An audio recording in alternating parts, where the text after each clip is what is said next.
started to see which one can be the most retarded. Tinfoil haters, it's time to start the show.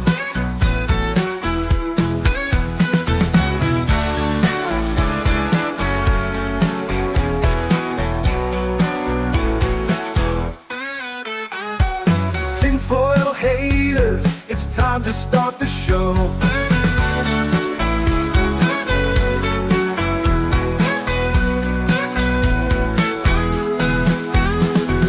Tinfoil haters, don't tell them what to say. Tinfoil haters are here to save the day.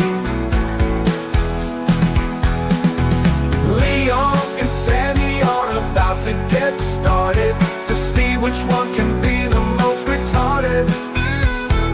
Tinfoil haters, it's time to start the show.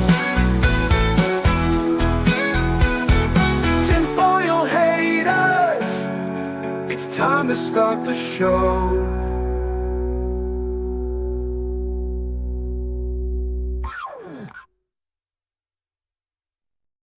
Hello and welcome back to another episode of Tinfoil Haters, your source for some of the dumbest yet also possibly true conspiracy theories on the internet with your dumbest but possibly also correct co-hosts. I'm Leon. Sammy, how you doing?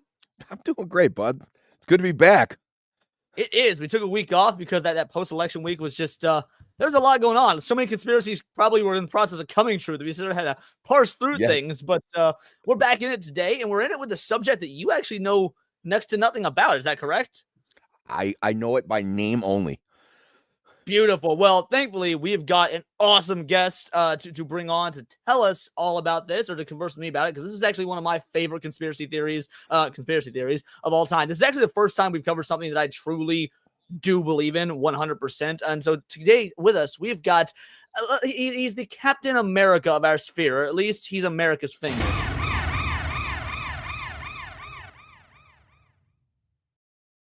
ABF, Alec Baldwin's finger, the man who never misses. Tell the people who you are and what you do.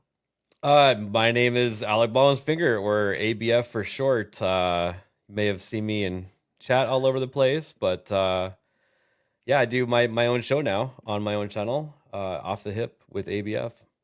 Which is Monday linked evenings. in the description below. So make sure all of you guys, if you're not subbed to ABF, do so after the show, because the man absolutely deserves it. He's been running around supporting our sphere for God knows how long. We need to make sure we do the same for him. Get this bitch monetized. ABF, this is something we had no idea that this was one of your favorites. So we were just like, hey, do you want to come on the show? And you're like, yeah, can we do Dead Internet Theory? And I went crazy. It's like, yes, I've been wanting to do this since we started the show. So you're a fan of this theory as well. Well, okay, so you said that you actually believe in it, and so do I. And those are my favorite conspiracy theories, because the ones that I don't believe in aren't as fun as the ones that I do believe in. So I completely, well, let's take a moment. Let's say hey to the chat, and then we got a little something for Sammy. Before we do, to start things off, 2 hours before the show even started, CFH90 came in, dropped the words of Paradise Gifty. Man, thank you so much. You didn't need to. You absolutely did. So, we got to give you that Zelda chime. Bingo, bango, bongo. Thank you so much, buddy. You didn't need to, but you did. It means the world to us. And yeah, let's see who else is here. We got Enzo to start with. He was here super early because I accidentally posted the link that was going live super early. Got that fixed. Enzo is here. Leonardo de Gostal, of course, CFH90. Philip Morgan, my man with the plan. Daxnar, one of the best mods in the whole damn land. Lilith is here and posting a lot of messages out the gate. We appreciate it. You love to see it, Lilith. Thank you so much. Ryo, evening to you as well. Sammy, of course, in the chat. Who else? We got Boosh McFadden here. Jake Martin. Alfredo Chuderizo. I'm sure we're missing some folks. I got to keep scrolling because Lilith just keeps sending the messages. Don't stop, girlie. Again, we do truly appreciate it. It's all that engagement. It means the world to us. We love Kenneth it. Lorenzo Domingo in the house. That's right. Calling out our boy ABF here. Foxy Moxie in the house. Foxy Moxie, how you doing, girlie? We appreciate you. Yeah, there we go. Alfredo, is that? Oh, the big ship from the land down under. Yeah, I think that's about everybody. Oh, Gord King just showed up. The show's a charm. Where the other 7 foil haters? We demand answers. I forgot the uniform. My God. I know mine's right over here. Hold on, damn it. There we go. You wanted the worst. You got the worst. All right. Now, We're official. You know that yours on looks that. like a Russian tinfoil hat, kind of, I right? always say Yeah. that. He looks like Ivan the Terrible. It wasn't intentional. Arts and crafts are hard. Wyron of Y, how you doing, buddy? Sammy. So now, as you get your tinfoil hat, there it is. Yeah, yours looks so much. I look at you and I was like, man, I need a little bit of a conspiracy theory Monica in my life. A little bit of a tinfoil hat Jessica by my side. Yeah. What do you think the dead internet theory is? Okay. Yeah, I'm going off on name only because that's really all I have to go off. Is it that we're all dead and we're kind of like in the Matrix? We uploaded our consciousness into the internet and that's why it's. That's actually a different theory. What do you call that? Where you think that everything's fake and you're in the Matrix? Simulation theory? Yeah, simulation theory. That's it. Oh, yeah. You're referring, but no, this is not that. Although simulation theory could be fun to cover for a future episode. No, so we are actually going to start with this is a very old theory that regains traction every several years. It actually goes back further than I realized it went back. You shared this with me, ABF. Now this is a screen cap from 2021, but it actually does date back to the mid 90s. So hello, I would like to talk, or rather tell you about certain suspicions, hunches, or experiences I've had, and I'm sure some of you as well. Similar to themes have been written about across image boards quite a few times, so I know I'm not alone in this. My background is that of an old... we're too early in the show for me to say that word. Don't worry, we will say words like that, but not this early in the show. I've seen it all. Started going back to 4chan in 2006, followed by the natural rose implies in my 30s. I remember when 4chan had the slash... is that an I or an L? I think it's an L board. When /co was a trial board shunned by basically everyone, when Rule 34 porn was obscure interest, and when very few good artists when Moot changed the front page of the Web 2.0 bullshit 4chan has to this very day. First of all, before we go further, were either of you guys 4chan users? No. Not really, actually. I've seen the clips, and they're really fun when someone pulls the nuggets out for me to read. Yeah, I mean, I'm a fan of what it was and what it led to, but at the time when it was huge, I wasn't really in the know. It's still going strong, to be honest. Oh yeah. 4chan is still thing. I don't really frequent it much anymore. It's 4chan like Kiwi. To be fair, I don't feature Kiwi Farms anymore either near as much. But Kiwi Farms sort of like took up a space for me for a while. But yeah, I'm a 4chan old head from like the mid 2000s. I really enjoyed 4chan back in the day. I'm a big Kiwi Farms guy. Corruption. So I was there when it mattered, but rather than saying these things out of masturbatory pleasure, I wish to stress that I've acquired a set of observational skills, which other genuine old fags here, I'm aware you have no reason to trust my credentials, but I hope you'll read this in good faith. Much of this falls squarely on the fringe territory with a healthy dosage of /X and conspiracy theory up the ass. My goal by posting this is seemingly jumbled mess is to, how can I put it? I want you to think, I want you to be aware, to digest all this. Out the gate, that's a pretty conspiratorial talk. But that's also not a bad thing. That's what we want from people who are, thinking outside the box. Yeah, he's like, hear me out. Yeah, right. Like, how many times has Alex Jones been right? On a basic level, I love you all. I feel like we're all in this together. This dangerous game we did not choose to play, which I think is kicking into high gear. I do not hold many answers, and I don't have all the pieces of the puzzle, but I am aware there is a puzzle. Please feel free to go wild all this. Post it wherever you want, whatever site you want to use. It's funny he says that because this ended up getting referenced, as you so aptly shared, APF, in a Forbes article. That's a little bit strange to me that Forbes decided to get in on this. I don't know. How did... I mean, it's kind of like a buzz topic, and everyone's covered it, so... Well, and it's one of those, it's a slow news day. You check and see what's trending on X. Dead internet theory is trending. You've got some lowly writer that needs to crack something out there, and so they read a Wikipedia page and they write an article. Because frankly, this is a terrible article in my opinion. It shuts down the dead internet theory as nothing more than a bunch of internet trolls who have no idea how technology works. Yeah, I mean, anytime mainstream media or they think if their mainstream media talks about 4chan, it's in a negative light. So, but again, this theory predates 4chan, even though nobody wants to acknowledge that. Right. Yeah.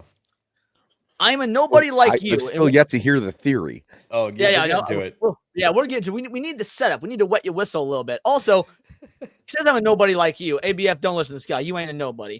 And what matters to me is that this reaches you and as many people as possible. At worst, you'll be entertained or kill time. I tried to break this mess into points for brevity, and because I touch upon many subjects simply more than I can explain, I go too deep in this. It'll turn into an even bigger wall of text.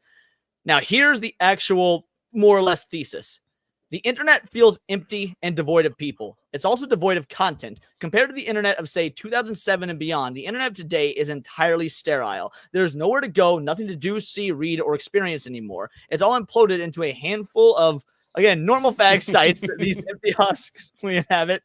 Yes, the internet may seem gigantic, but that's like a hot air balloon with nothing inside. Some of this is absolutely the fault of corporations and government entities. However, that doesn't explain the following. Now, before we go further, based on what he said in this first paragraph, Sammy, do you have a different idea of what the dead internet theory may be?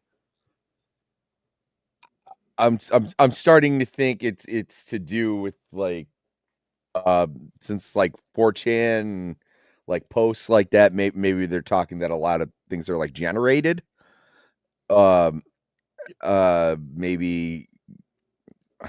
I don't know, like like people are always talk about like featured content, like it's not really like a news article, it's secretly an ad.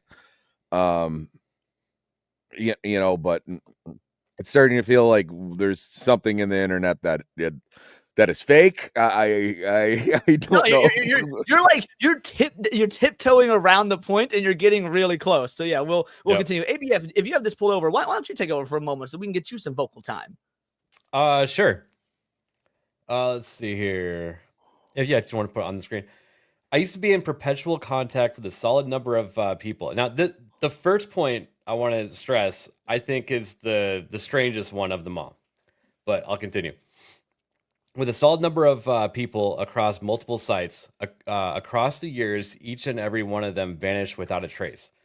None of them were into /pull stuff or anything even remotely questionable or controversial. Yet they all simply vanished in a puff of smoke.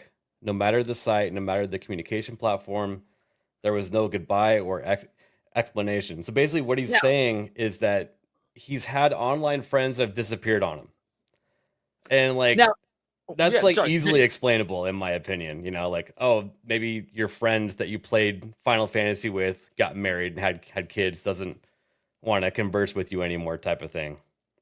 Now, do you remember the first time this happened to you? Because I actually do. Like, if this ever happened to you. Yes, actually. Probably some of my most memorable moments, though, is in like Ark Survival, though. Because we needed those people to depend on them to defend the base. And I was pissed off they weren't showing up. I've had similar experiences in WoW. Like, oh, you mean this guy that we've been raiding with for the last 6 months just stopped logging into WoW and now we don't have our tank? Okay, thanks, asshole. Like, so around what time would that have been? Ark would have been what, like 2012-ish? Yeah, somewhere. Well, like maybe 2012, yeah. Somewhere around there. I can't remember when it went to early access. My first experience of this actually dates all the way back to 2003. I had a selection of a bunch of friends on Neopets because I was a big Neopets fan back when I was younger. And slowly but surely over the years, just everyone stopped logging in, which, again, sounds normal. People just stopped showing up, doing things. However, I decided to just take a gander at the active monthly player count for Neopets literally last week. And it's still over 1 million users a month active. So that does sort of lend credence to what we're about to get into. Sammy, have you had internet friends that just randomly disappeared on you? And if so, what was the situation? Yeah, but they were in, like online chats or like, like Call of Duty and stuff like that. It wasn't that out of the ordinary. I just figured one of them either just got banned or it was that I didn't think anything of, and it's the internet. Sometimes people just dry out and blow away. But no, it's funny that you said that because my wife just logged on to her Neopets account the other day, and she She found they were starving, and she thought, "Oh my god, I'm a terrible mother." Like, yeah. Continue, ABF. Okay, so now this next point is very relevant, I think. I've seen the same threads, the same pics, and the same replies posted over and over and over across the years to the point where me seeing it is unremarkable. So every year, like during like Christmas or Thanksgiving, we see the same memes over and over again, right? Yeah. And you know, Absolutely. just there's similar patterns of that happening. So I think that's very accurate. Simply put, thread A would be posted. I just attribute that to boomers. Facebook users. Yeah, exactly. 100%. It was like, oh, Auntie Nina, cool. I saw this in 2015. Yeah, I was actually trying to pull up a link about the dead internet theory from Facebook earlier, and it would just load to a blank screen. Just saying. Okay. So I'm starting to piece together a little bit more, I think, here. Yeah. By the end of this, you'll definitely get this, I think. All right, continue, ABF. Simply put, thread A would be posted in, say, 2015 and would get its share of replies or pics on, say, was that /co or /co or /a. Then that very same thread with the same text, pics, and replies would appear in 2016 and beyond. That's also true. Like the responses are always like, man, I feel like I've got deja vu. This often happens the same year multiple times as well. Of course, /poll is getting shilled and boosted to death. Bot posted. Oh, sorry, bot posted to death. But why recycle a completely innocent /a thread? Who is doing this and why? Stuff like this won't be noticed by your average poster, perhaps, but I and other. You can say it. Go for it. Let it out. Let it out. You can say it. No, that's all right. We'll inevitably notice it. So, basically, this theory breaks down into about 9 points. We'll cover each point individually once we get through. All this, but we'll do the little breakdowns now. This is something that the internet we've actually seen a lot of lately in terms of bot posting on X. Elon Musk made a big deal about it. We've seen large corporations like Disney doing it for literally every project. People like Master of the TDS pointing it out. So this is not conspiratorial. At least this aspect is not conspiratorial in any way, in my opinion. This is hard fact. Alrighty, I think I saw the same happen in other non-image board sites, but I can't vouch for it as strongly as the above because of the time I spend there. Not much. What I do vouch for is the news. I've seen news about this, that new and unusual or shocking event year after year after year, but it's the same goddamn event, usually moons or asteroids. Any comments so far before we move to the next one? You have a comment on this statement, either of you? Okay. So one of the things that they might be referring to that we would be able to relate to is murder hornets. Doesn't it feel like we hear about that every year at the same time? Yeah, absolutely. That and it's always like the same 5 videos of people like plowing through people who decided to protest by sitting in the highway. And they're always like, I can't believe that this happened. I was like, no, this happened 2 years ago.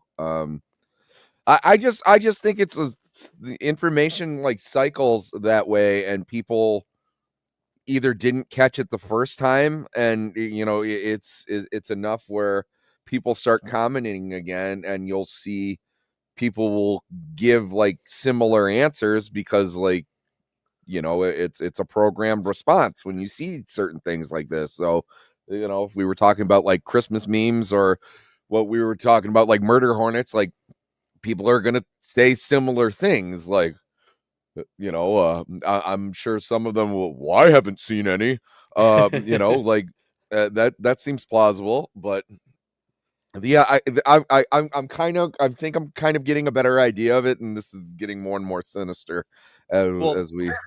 And this stuff isn't even the part that excites me about the whole dead internet theory either. So When I get to this part, I went a much darker route than either of you guys. First of all, the Murder Hornets is a great callback, ABF. Like that's like, yeah, you're right. We do hear that story circulate every like 1 to 2 years as if it's a new story, because they always report on it as if it's a new story. Where I went with this was school shootings, because like we have them, don't get me wrong, we have them very frequently ish because of what it takes. Like someone can shoot a gun, it goes to the window of an abandoned building, of an abandoned school, and they call it a school shooting. So yeah, we got like 50 a year, but there always seems to be that big one that everyone talks about that happens every year or two as if it's a new thing. And it's obviously different events, different schools, different parts of the country, but it seems to just it's some part of the news cycle that perpetually repeats. And the school shooting part lines up with the part that I believe in the dead internet theory. So excellent. So, okay, I may have jumped the gun on that. My bad. Roughly in 2016 or early 2017, 4chan was filled with posts by someone or something. It wasn't spam. The conversations with it were in real time across multiple boards and multiple threads simultaneously. Its English was grammatically correct, but odd. I'm not a native English speaker, and thus I'm sensitive to its misuse. Similar to how a Japanese person may use it. A sense of childlike curiosity and childlike intellect emanated from these posts. It posed a lot of questions, usually as if trying to understand the emotions of the posters it was talking to, as if it was unfamiliar with human emotions. Communicating with this poster was an odd experience. I could sense something was off, but not malicious. I'm absolutely certain this was an AI of some sorts. This poster was active only for about a week, and as far as I know, nobody has ever mentioned or noticed this anon. Its replies were always on topic, but the above-mentioned childishness clashed with the apparent knowledge it possessed. It was the knowledge of an adult person, so it wasn't a kid or something of the sort. Here's where we're starting to get into the good stuff, in my opinion, but ABF, by all means. Yep. So what he's saying is there are people that are not people, right? Showing up in okay. Oh, so like AI posters. AI posters, or maybe, what I like to imagine all the time is that meme where it's the one person in China with like 75 phones in front of them. Yeah, the one who was selling like Pokemon Go accounts. Yeah. And this is interesting because remember, he said in 2016 or 2017, the way he describes it is different than, like, for example, the Disney Plus bots we've seen, because those you can very much tell are bots just with a generic profile picture, if they even have a profile picture. They're not responding in real time. It's just Disney having a bot farm that makes these posts. But he's talking about an account that was for a week responding in real time with grammatically correct English that seemed to understand the topic and was able to not just post one thing, but reply back and forth. I'm sorry, for 2017, that's strange. Yeah. Raptor Jesus, who went extinct for our sins. First, it was this reptilian messiah, then the foul bachelor frog, and then Pepe. Am I the only one who sees a clear evolution, a link? It's as if this meme or entity or whatever the fuck was on 4chan since day one has grown within from the tiniest seed. Yet Raptor Jesus was fully just a joke. There was nothing serious or mystical about it. Reminder, I was there. And I was on 4chan for Raptor Jesus as well. Remember that TED guy with the right-wing talk show CCA prior to 2010 whom 4chan ruined for the lulz? Remember Anonymous versus Scientology? God, I was there for that, and that was amazing. Remember that fake bomb threat, a.k.a. exploding yellow van? By the way, anyone been following, complete aside, has anyone been following the Anonymous account on X lately? No. Mm-mm. No. They are such pussies and shields for Kamala Harris. Like, you remember... There was a time when Anonymous was everywhere. They were taking down Scientology. They were taking down Sony. They were doing all these incredible hacktivist things. I was a big Anonymous fan. And then around 2016 or so, Anonymous just sort of went away. And the working theory amongst those of us that like followed him and whatnot was that there was because Anonymous was always a very loose group. But there was a political fracture within them between the Hillary and Trump supporters. And that's what led them to years of silence until they came back in like 2020 or so. And now they're just absolute shills for the American Democratic left, which makes me think that might not even be Anonymous anymore, but who's to say? Yeah, right now it seems like it's expect tears because they're Kamala fans. But yeah, now, Isaac from our Discord server was telling us that he was conversing with or he made some post and he was just getting relentlessly attacked on calling out Anonymous for being a shill. Oh man, yeah, their Twitter is or their X is insufferable. Oh, Alfredo, you got the gall to put the word "chud" in your name, and you've never been to 4chan. For shame. Compare that with what the Anon did through /Paul and the terrorist accusations thrown at Anon today, as well as the reasons why 8chan was taken down. Okay, to be fair, 8chan was taken down because it was 4chan on crack, but still. Why does this too feel as if we were all trained, groomed, led towards where we are now? Why and how did Moot so utterly vanish into Google Inc. as an employee with very vague descriptions of what he actually does? On that note, do you remember the other Moot who was often posted for the lulz? The one with the glasses who so often ran away with donations into Mexico? I do. Maybe that was because the real Moot, the guy who used his mom's credit card, was killed by someone, and an imposter we know as Moot took his place. Any comments on this paragraph? I'll take that as a no. All right. I'll read this part and then let ABF take it over from here because I don't need to sully your innocence with what we're about to read. Innocent sexual perversion and the horrible reality of its spawn. This is a big point of the dead internet theory, is the proliferation of pornography.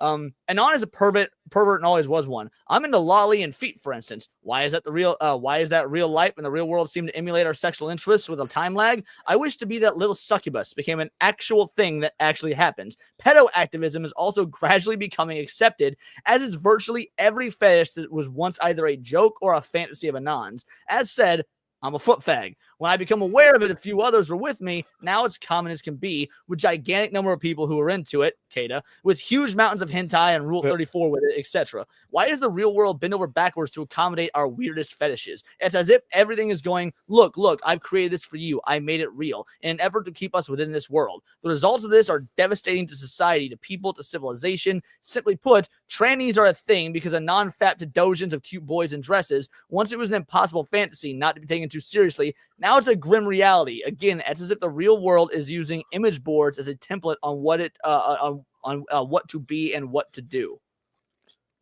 There's a lot to unpack with that one. Well, we might just have to come back, but feel free to let's give a blurb. The first thing that comes to mind is I forget her full name, but there was that person that was female and went to male and then back again. First name Chloe. She was on like Tim Pool and stuff like that. Yeah, she was saying that she was radicalized by Tumblr, and that's what that sounds like to me. Absolutely. I mean, and to be fair, so I'm pretty sure all of us were, did that thing where we were young and we were 10, 11, 12, whatever. We found our dad's dirty magazines. We found our dad's DVD or VHS collection or whatnot. Like of the three of us, did anybody not have that? Oh no, I had it. Oh yeah, yeah, I had it. Yeah. I found my dad's Playboy collection somewhere between 10 and 12 years old, and it was pretty fucking nice. But that was like normal pornography, no weird fetishes or anything like that. It was like, oh, naked women, and I'm 11. As opposed to what the internet started proliferating in, again, the last decade or so has been extreme. So the idea that could be AI generating that and basically ruining our culture, the machines ruining our culture, is as wild. Oh, see, I like how Jake puts it in here. Vanilla porn. Yeah, exactly. No, we just used to call it porn. Yeah, like it was cis porn back then. Yeah, it was. Somebody clip cis porn. I need that for my soundboard. Sounds great. All right, ABF. Why don't you take over for algorithm fiction? Okay, this one's kind of fun. Algorithm fiction. Do you like cape shit, Anon? How about other Hollywood stuff? Music, perhaps? Have you noticed how sterile fiction has become? I mean, back then, like he called it. Yeah. How it caters to the lowest common denominator and follows the same template over and over again. How music is just auto tunes and basic blandness, and I'm guessing your intro music was AI music, right? Absolutely was. Yep. Yeah. The writer's strike never ended. This was back when there was a writer's strike back then. Algorithms in 2007, I remember I was pissed off because it made season 3 of Supernatural cut off early, and I was so upset. It was only 16 episodes, and everything else was 22. And it wasn't the same after. It wasn't. You're 100% correct. Yep. Season 4 and onward is when it starts to take the decline. Yep. algorithms and computer programs are manufacturing modern fiction. No human being is being these things. This Behind is these why. things. Oh, behind these things. This is why anime looms so large. Even a simple mo anime has heart because there's actual people behind it, and we all intuitively feel this. Okay, well, I buy that 100%. Hook, line, and Oh, sinker. now we're starting Yeah. to convert Sammy. That's like Okay. that's our wheelhouse, right there. Yeah. And Yeah. again, remember when this was, he's talking about like 2007 to about 2017. Most of us didn't really start feeling the effects of this until around that 2016, 2017 mark. And even then, that was like what, phase 2 of the MCU? Like, people didn't think it was weird and or like generic and stuff yet. Mm-hmm. I mean, it wasn't we didn't pissed off realize to it. say anything yet. Like I really think it was trying to Star think. Wars? Yeah, I really do think it was Star Wars when I lost my shit and I was like, this is unacceptable. It was for a lot of people. Yep. But Fake I would notice it in like television and everything and going like, oh, things wax and wane. Like, you know, before like the early 2000s, we were getting into some really edgy comic territory. Like, you know, I was sure there was going to be a little pushback on that. And then I was like, and then we'll drift a little bit more towards, and then all of a sudden we just got this radical shift where like, you know, you can't say anything anymore and be funny. And But then I was like, what if this, but Sammy, what if it's not people that cause this, but computers, the machine, AI? I don't know if that's better or worse. yeah, I don't. Oh, no, go on. I mean, it's a very AI reaction that I remember. I mean, we call them NPCs, but like this says here, fake people. No, not NPCs. YouTube people who talk about this or that, and quite possibly many politicians, actors, and so forth may not actually exist. In fact, I'm sure of it. CGI and deepfakes are far more advanced than we are led to believe, and we can't trust our eyes anymore. Many people, events, news, and so on may be wholly fictional. I don't think Leon's real. I very well may. I mean, I think therefore I am, but I've never met you IRL. I mean, I know for a fact that birds aren't real, and you have one on your head right now. Don't listen to him, Hondo. You just can't wait for Vegas, buddy. I'll prove to you I'm real then. Yeah. I'm actually 2 men in a trench coat. So 2 kids in a trench coat. I've been saying that for a long time. That's why you barely have facial hairs, because you're like 12. Also, the many people, events, news may be wholly fictional. Everybody at some point or another, at least if you live your life online, has ran across a Wikipedia article about a location that turned out was not a real location. Someone, or in this case, something, just made a fake location, wrote an entire Wikipedia page about it as if it was real, and fooled anywhere from tens to thousands of people into believing in like Katadirkistan or something like that, when it was never a true place. Yeah. And I apologize if this gets flagged by YouTube, but crisis actors. We can absolutely talk about crisis actors. Just so you know, an I don't give a fuck example of that. about getting flagged by YouTube. It's a conspiracy theory show. It's probably gonna get flagged in some way, shape, or form. I have no qualms about losing my channel. It'll happen eventually. If it happens because of you, then by all means, it was worth it. I mean, that's how it started with Alex Jones. That's how he got taken down, or that's when they started focusing on taking him out. So, while I can't say for sure where I stand on the Sandy Hook stuff, because like I go real back and forth on it, but I can say for sure I 100% believe in crisis actors. 100% believe in crisis actors, without a doubt. Mm-hmm. The internet on your smartphone is not the same internet as on your PC. Before we go further, has anyone experienced this? Because I have, like in real time, relatively recently. Oh yeah. And it's not. Oh, go for it. I was gonna say sometimes I can't even do what I want on it, and I'll switch it to desktop mode, and it's a shitty experience because it's on a tiny device. But yeah, well, and it's not even that like, oh, one is optimized for your cell phone and one is optimized for the desktop. Like if you pull up the same webpage on your phone and the same webpage on your desktop, it has completely different information, completely different images, even though it has the same URL. Mm-hmm. The internet on your smartphone is not the same as on your PC. Try it out for yourself. Go to a popular website with a lot of traffic, 4chan, FaceShit, Plebit. Any site with a massive user base and fast content will do. Spend a few days randomly checking it out on your PC and your phone. You will soon notice from time to time at irregular intervals, as for what I've witnessed, the same site as seen on your phone will be wholly different than the version on your PC. Entire threads, numerous and well replied, will be on one, but not on the other. The whole board will be different. And then my last suspicion is easier to take in. I have a feeling we're in a strange kind of civil war, an internal one. I think Zuckerberg and other tech guys were all on 4chances and nods at some point, maybe even now. They drew from the same well as us, but went in their own direction. There's a whole entire conspiracy theory that Taylor Swift is a 4chan user. Have you guys seen that? No. I have not actually. I kind of believe it. That makes me laugh. There's some really compelling evidence to Taylor Swift being, or at least formerly being, a 4chan user.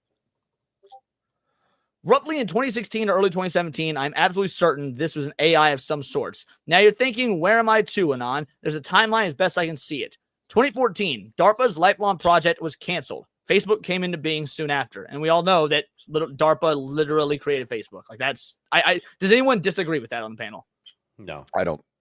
No. Okay, perfect. 24 to 2012, the NSA picked up DARPA's project under the Total Information Awareness Project. 2012, Smith-Mundt Modernization Act gives us the U.S. government full legal authority to use propaganda against its own populace, undoing rules it put into place after Operation Mockingbird's discovery and the Church Committee. 2012 to 2016, shit tons of DARPA and NSA contracts were given to Google, Facebook, Amazon, etc. 2016, leaked memos dating back to 2016, found in 2018, of Google's Selfish Ledger project. 2016, Google. 2016, Google released a bunch of neuro-linguistic machines learning. Holy shit! What? No, I think Sam is waking up right now. Yeah, okay, no, okay. so like, oh, We're getting him. We're getting him, boys. 2016, Google released a bunch of neuro-linguistic machine learning programs. 2017, deepfake leaks started to become released. 2018, confirmed that for decades now, Reddit / YouTube, etc., vote and view counts are fake and completely manipulated. Yes, this is again. I feel like this was confirmed before 2018, but maybe I'm just misremembering the timeline. I think it's entirely obvious that what I'm subtly suggesting here, given the setup, but allow me to just try and succinctly state my thesis here. The U.S. government is engaging in an artificial intelligence-powered gaslighting of the entire world population. If China, with its social credit score, is recreating psychopaths, great reference there, damn, then the U.S. government is perfectly recreating Metal Gear Solid 2. There is an ad excerpt. The problem outlined, the basis of what appears to be happening. There's a large-scale deliberate effort to manipulate culture and discourse online in a wider culture by utilizing a system of bots and paid employees whose job it is to produce content and respond to content online in order to further the agenda of those they are employed by. Already, we've seen it in foreign nations influencing elections by manipulating advertising algorithms on social media in order to push specific candidates. I see it as due to a positive feedback loop. I blame Facebook and Twitter. Now, ABF, you and I are both in IT. We have seen many positive feedback loops. I mean, that is one of the biggest nightmares to fucking deal with in IT, is it not? Oh yeah, of course. if you're working with a company that doesn't use managed switches, then a loop will fuck up 8 hours of your day. Yep, exactly. Okay. If you have a feedback loop, for a you can't do layman, anything. what is a positive feedback loop? Do you want to explain, or do you want me to? You go for it.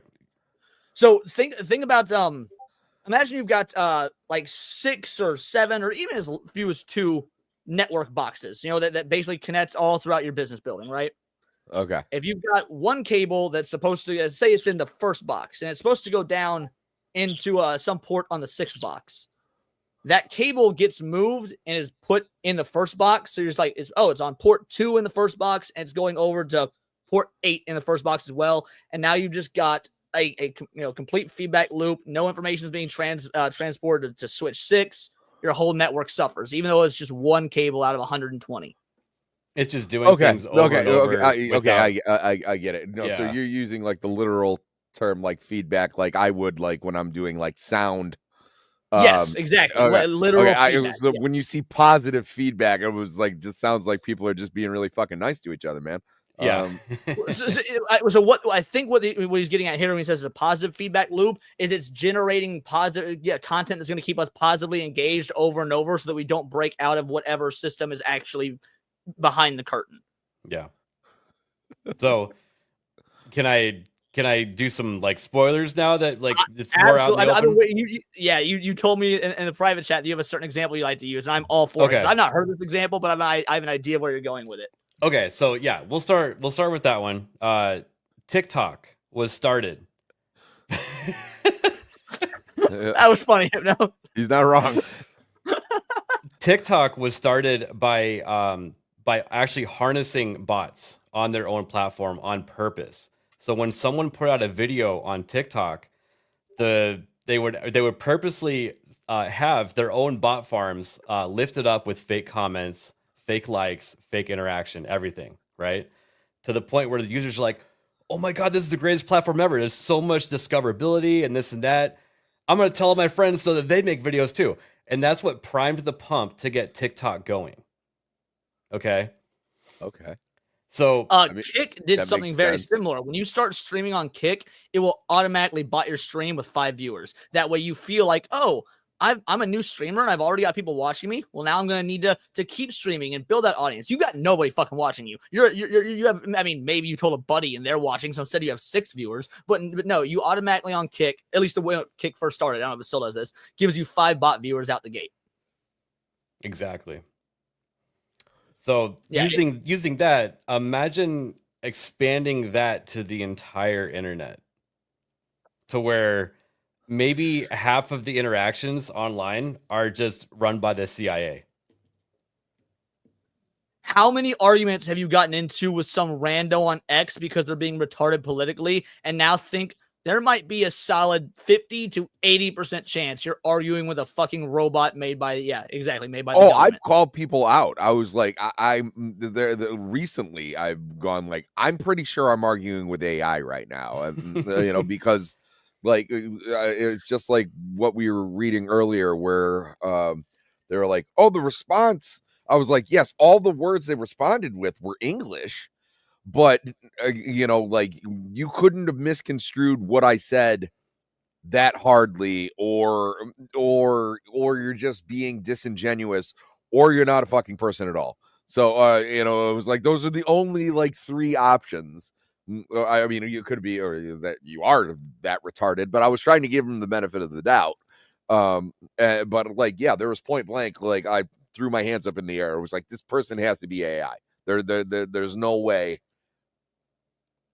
Now, This guy says, I blame Facebook and Twitter. Now, this is an older post, so he was onto this perfectly. He had no idea at the time because the Twitter files wouldn't be released yet because, it wasn't X yet, so we didn't hear that the government had a backdoor to Twitter.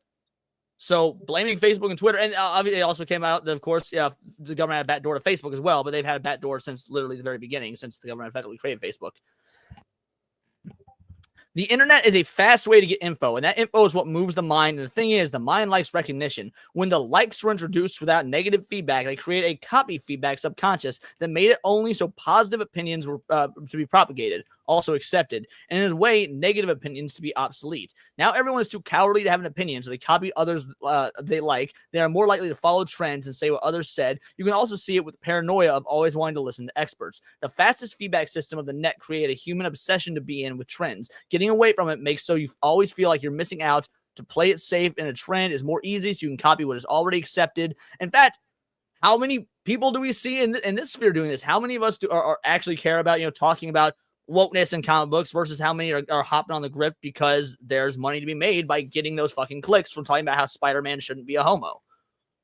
Like, you see this in the YouTube sphere when it comes to content creators. Would these people have been doing that if this mentality hadn't been propagated, again, by AI that was created by the government? It gets fucking wild, but we're not done. In this way, the internet and social media, which was supposed to democratize media by allowing users to create whatever content they wanted, has instead been hijacked by a powerful few. Creation of original content is how the internet used to work. Anonymous people were willing to express their opinions and try radical or experimental things. More truly original content, uninfluenced by bots or paid influencers, was created due to anonymity as protection against negative feedback. On the old internet, you could start anew every time you posted something. Now add bots to this. Make it so that an opinion be repeated more and more. They're faster than us. So the positive feedback makes it so that we copy the bots and we don't realize we're copying bots, and the anonymity can't do anything against it because we can't influence the bot like we would a human. This is an easy weapon to manipulate people, so anyone with an agenda can use a bot. It's designed in a way compared to how clickbaits are made. Most won't read the content. We will get back to this in a moment. There's very interesting statistics on how most won't read the content. This creates TV-like propaganda where they aren't influenced by the user, and that puts bots to a great advantage over any other opinion because it won't change, and we are copying that. I believe Google is one of those that makes bots. After all, they work like a search engine where they get the most accepted content first, and the same as doing an ad.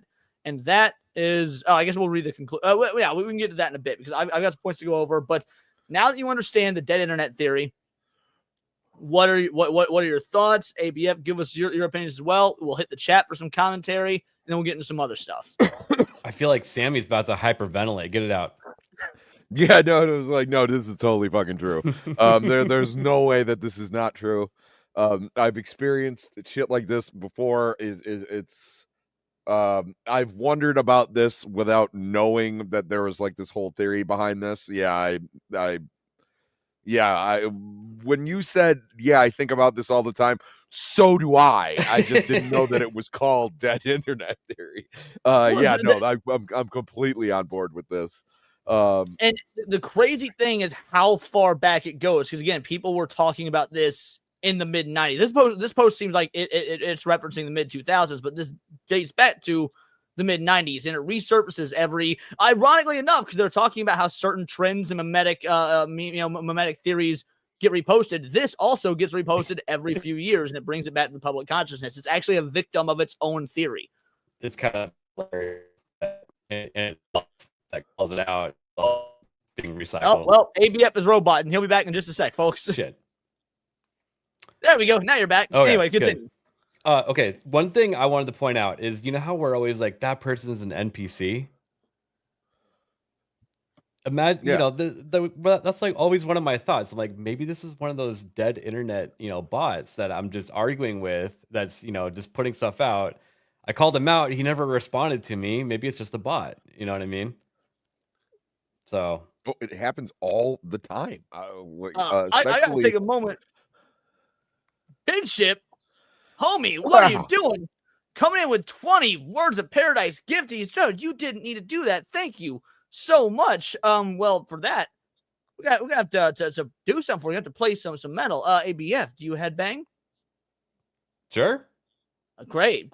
Take them headphones off for a moment, and Sammy, you know what to do.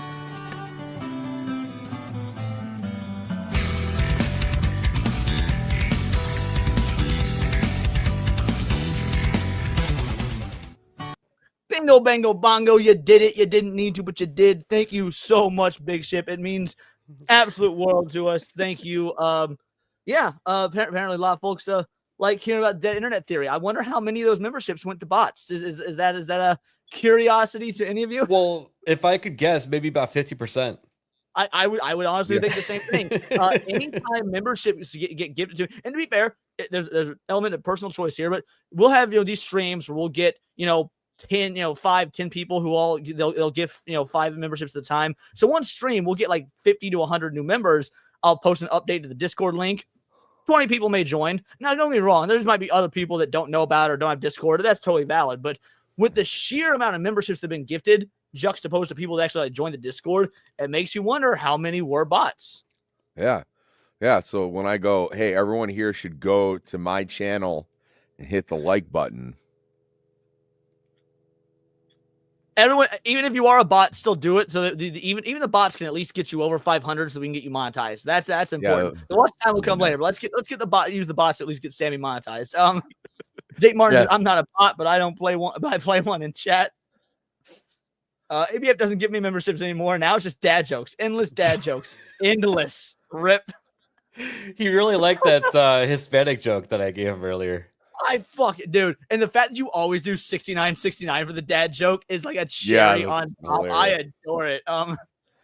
Anyway, so yeah, this is the dead internet theory, and there's let's hit the chat, see what they had to say, and then we will get a little bit more in depth with it. So I didn't get one. Oh well, better next time. You'll get one, LMA. No worries. We appreciate it. Leon approves. Huge subscriptions. Yes, huge subscriptions and low views. You know what? ABF, you got a thought on this? Because I'm sure we've all seen channels like this. Yeah, actually, what channel was it? It was some like EVS related channel recently, and this person had like 20,000 followers, and he had like 7 people watching his weekly live stream, and I thought that was really odd. You see it all the time. Oh, go on, Yeah. Sammy. No, there was that one dude who is always like calling people out now. He's with like Eric, not like Eric. Oh July. yeah. That homo that does nothing but throw a fit about he people was like on- Hypnotic and me, and yeah. He was on that podcast I was There's talking this about. other guy with Spider-Man as his avatar, and he has like some dumbass generic name too, but like when they were doing homework on him, like he has like all these followers on TikTok, but like his interaction is so below, like where you're only, he has like 100,000 subscribers, but only like 7 people like interact with his shit, and it's like it's very, very interesting. And when he comes to Twitter, he gets no bleed over into that at all. Or I was like, okay, like I could understand that. I know plenty of people where they have a relatively big following on YouTube or something, and then the crossover on Twitter is not, it doesn't always reflect that. I mean, it does to some extent. Like you do have people who come over, it's like, this dude had nobody. This dude had like 20 subscribers on Twitter, and you're going like, okay, what, something's going on here. And I was like, obviously you figured that, he hired a bot farm or something like that to boost his views on that particular platform. But also, he's just a little crybaby bitch, like he doesn't understand that, like, if we don't exist, he has nothing to cry about, so he has no content. So Well, Bjorn41, we're going to use this comment as our jumping off point because you hit the nail on the head. Whether you meant to or not, I assume you did. Bingo, bango, bongo, proof that you're probably not a bot. Yes, over the years, I've noticed it as well. The internet feels dead and empty where it never did before, and it becomes more like an empty shopping mall. That is the effectively core thesis statement for the dead internet theory. The thesis statement is large proportions of the supposedly human-produced content on the internet are actually generated by artificial intelligence networks in conjunction with paid secret media influencers in order to manufacture consumers for an increasingly range of newly normalized cultural products. Literally, the internet as an empty shopping mall. So, based on that, I've been called, the way I describe it is a digital ocean that is really a kiddie pool. yeah. Like maybe only the real ones are in the jacuzzi off to the side. There we go. That's even better. Yeah, I didn't know that this was called this. I just kind of always believed this. So the basic tenets were laid out in what we went over. However, I feel like they were very long-winded and whatnot. So we're going to normalize them, and now we'll actually break them down point by point. Well, So it was one, fun breaking that down though, because those were just like fresh ideas at the time. He was kind of just like pulling up like this old stuff from 95, restating it in like 2010, which then got echoed in like 2000 something. And they were just like kind of just like, I don't know, I kind of feel this thing like they're just pattern recognition type things. So part number one of this 9-part statement: people seemingly cease to exist on the internet, and then he makes it hard to tell if there was ever a real person to begin with. That dates back to whether or not you lost friends on the internet, things to that effect. If this is a large scale issue, how many individuals that you've fostered friendships with or whatnot, when they disappear, how many of them were actually real people versus how many of them were AI? Do you think that anyone that you've lost contact with or whatnot was AI, was never real to begin with? I don't think that, but I could be wrong. I don't really believe the first point at all. I just think it's people just like doing their own thing and moving on. Yeah, Right. I'm kind of there too.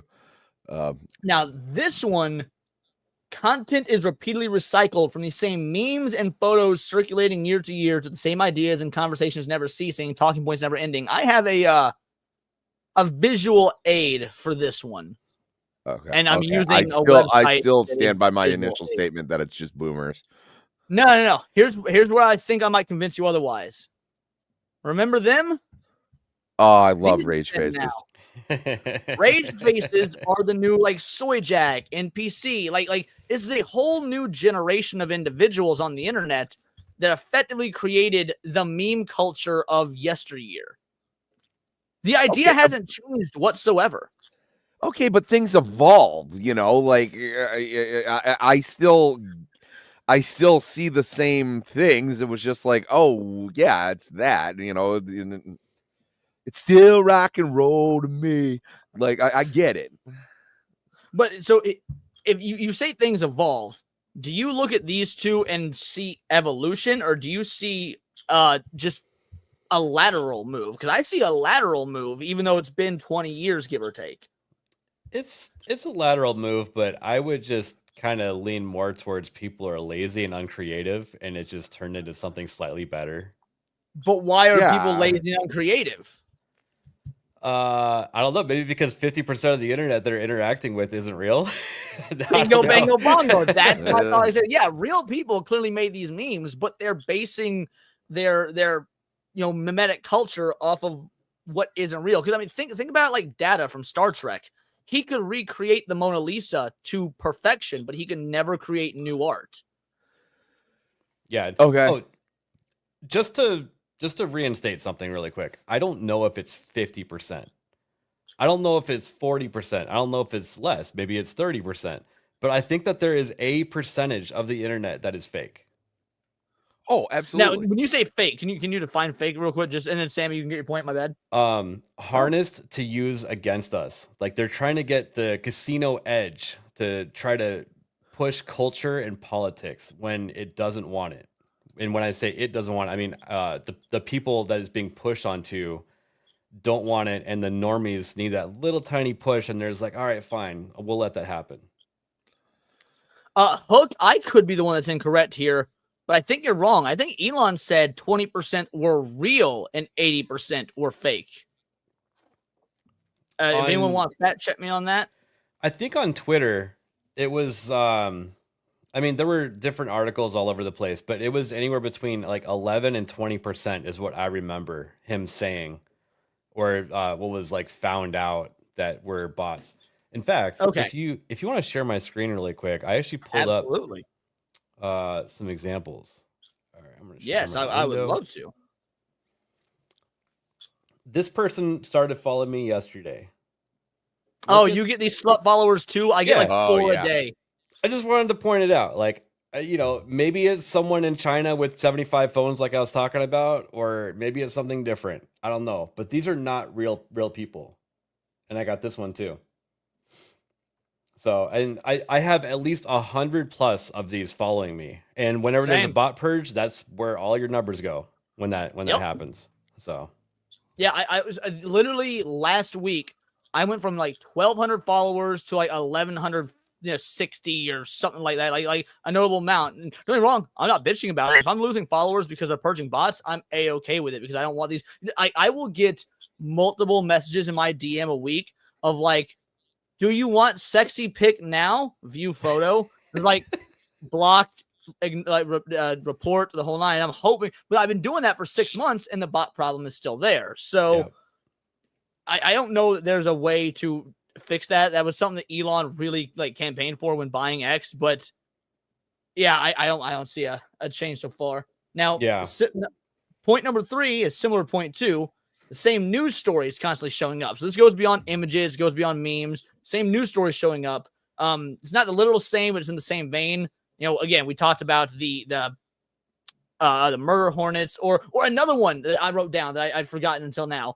The same diet trends. I noticed that one like every few years, like, oh, try this new great diet. And it's like, I'm pretty sure I've seen this before. It's not a new diet. Also, this seems really fucking dangerous. Like, there was an episode of JRE where they covered the fact that 8 out of the top 10 Christian pages on FB. Yeah, we're Russian troll farms. I remember that. Mm-hmm. The one that really reminds me of that point, though, would be, when you see that video of, you got CBS, MSNBC, every mainstream media source you can think of, and they all say threat to democracy at the same time. Yeah, you know what I mean? That was so fucking weird. and it's all, yeah, they're all warning about misinformation. And it's just, yeah, And I mean, that's unfortunate. we call that I NPC always keep marching that in my orders, but I always keep that in my back pocket because, like, for some reason or another, unfortunately, my mom still identifies as like a Democrat. And like, there was one day we were just, I was over my parents for dinner, and like, I like threw my fork down. And I was like, the modern day Democrat Party would eat you alive. You voted for Carter. Okay, relax. Okay, it was like, these people hate you. They hate everything about you. Yeah, you're practically a Republican to them. I mean, that's 100% accurate. But yeah, no. Or another one that was the same as what ABF was talking about was there was one that was a sync up of every one of them saying sponsored by Pfizer. yeah, Oh, that Oh, one yeah. was chilling. Yeah. Well, and I think the pharmaceutical companies have a bigger claim in this than what we are, because than what we've been getting at, especially with this whole trans movement. There's plenty of money to be had in transitioning, and documents have come out saying, like, I think it was like they had a chance to make, like, it was something like upwards of like $20 billion that could be made. And so, like, all these doctors are pushing it now. And I see it more as a political push than anything. Personally, I do as well. I figure we'll get to the political angle after. Who do you think pays all these politicians? I think that it's probably a mix. That now that you're like saying it out loud, I'm like kind of thinking about it, and like maybe it's like a mixture of both of them. But I can't help but feel like it was initially just like a political thing, and they're like, oh damn, this is working. Well, Well, all of these people at like the World Summit and everything, they're always talking about decreasing the population. What a better way to do it and have them mutilate themselves, and make it so they can't reproduce, or maybe push a vaccine down people's throats that renders you sterile. I mean, there's a bunch of ways to do it. And then you had Bill Gates and all his genius going like, well, we should just, if people don't want to be vaccinated, we should just put it in the food. So like, real quick, I want okay. James Breyer, before any of us answer this question, can you define what you mean a little bit better? When you say, do you think there should be regulation on bots or fake accounts? Can you expound on that thought before any of us give an answer?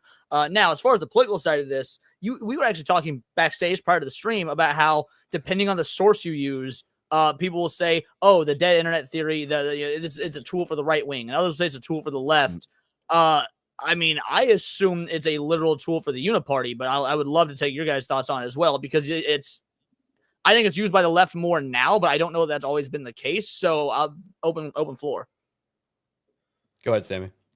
Yeah, well, I mean, it's no secret that Silicon Valley is heavily left. As far as, yeah, I think it's a uniparty thing, because there's, I've always been a big advocate of Carlin's theory of it's a big club and you ain't in it. That huge thing. There's outliers on both parties who get chastised by their own. So yeah, I think there's definitely a uniparty, and they're pushing to make us just smart enough to pay our taxes and just dumb enough not to see how badly they're fucking us. So yeah. And I just wanted to add real quick. When you speak of uniparty, are you talking about like the dark forces behind everything? Because that's kind of what I think. Like like we were talking about earlier. A little column B. When I say uniparty, of course, I mean the deep state bureaucrats who are unelected, absolutely. Yes. But I also mean the left and the right that want to keep the status quo, as long as they are in fake opposition and they can portray that fake opposition to the masses when really they're going to the same restaurants at the end of the night and hanging out at the same country clubs. Yeah, they're all in bed with each other. Whatever the deep state is what I believe. Yes, pretty much. You got it. That for sure. I just got a live stream before this where we were debating about the deep state, and it was it was absolutely wild. I mean, to be fair, I'm of the opinion that our government was founded by what is quote unquote the deep state, but not necessarily in a negative way, because so many of our founders were Freemasons, and the Freemasons were an actual deep state group during the Enlightenment era. So like we were technically a country founded by the deep state, just with noble intentions. I mean, yeah, Johnny Boy Richards was there. Absolutely. Now, earlier in the article, by the way, it was talking about that Raptor Jesus to Pepe to additional frog memes and whatnot. I had a similar thought when doing the research for this. We had Icon has cheeseburger, those cats doing weird shit. Oh And yeah. then it went to Grumpy Cat, and now we've got that meme of like the smug cat versus the woman yelling at it. Like, again, it's like a Pokemon evolution of memes, like what Sammy was saying earlier. Yeah, I mean, I see that, and I see your point, but I also know that like the internet loves cats. Like There's a whole documentary. Don't fuck with cats. Absolutely. If there's one thing that I learned about the internet, and it was like that ongoing joke. It was like, I have all the information that's ever been written at my fingertips, and I use it to look at cats, like, And doing titties. stupid, like, so I mean, I get that. As far as the meme stuff go, I mean, we've been telling the same jokes for years and years and years and years, you know what I mean? So that part really doesn't get it. The people signing off, I don't get it. But as far as like pushing ideas and trying to manipulate the masses, oh, I totally get. I buy that. I just don't think. Yeah, I was gonna say the memes are always the same. Very often do I see the same joke over and over and over again. It might be represented differently. It was like very rarely do I go like, holy shit, that one was awesome. Yeah, I have never seen anything. I'll watch an episode of How I Met Your Mother and be like, oh, I saw this on Friends. Then watch an episode of Friends, like, oh, I saw this on Seinfeld. Like, travels exactly. backward. There's nothing new under the sun. That's why I said, like, it's still rock and roll to me.